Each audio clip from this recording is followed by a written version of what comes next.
மக்களே, ஒரு வழியா ஃபைனலா வைபவ் சூரியவன்ஷி டெபு பண்ணிட்டாரு. India versus England second T20 மேட்ச்ல வந்து யங்கஸ்ட் இந்தியனா டெபு பண்ணியிருக்காரு. வந்த வேகத்துல 2 சிக்ஸ் அடிச்சாரு. நல்லா தான் விளையாண்டாரு.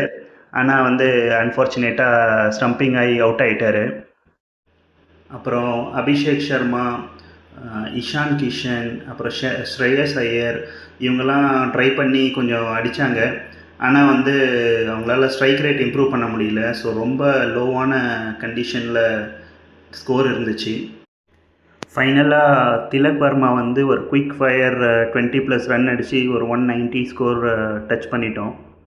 190 தான் டார்கெட். கொஞ்சம் கம்மியாக இருக்குமோன்னு நினச்சேன். அப்போ தான் ஹர்ஷ்தீப் சிங் ஃபஸ்ட் ஓவர்லேயே 2 விக்கெட் எடுத்து கலக்கிட்டார். ஆனால் வந்து அப்புறம் ஒருத்தன் வந்தாங்க, ஜேக்கப் பேத்தல்னு, வச்சு கிழின்னு கிழிச்சிட்டாங்க. பர்டிகுலர்லாம் அந்த ரவி பிஷ்ணோய் ஒரு ஓவரு வச்சு அடின்னு அடித்து அசால்ட்டாக வந்து ஒரு ஓவருக்கு முன்னாடியே வந்து ஜெயிச்சிட்டாங்கங்க.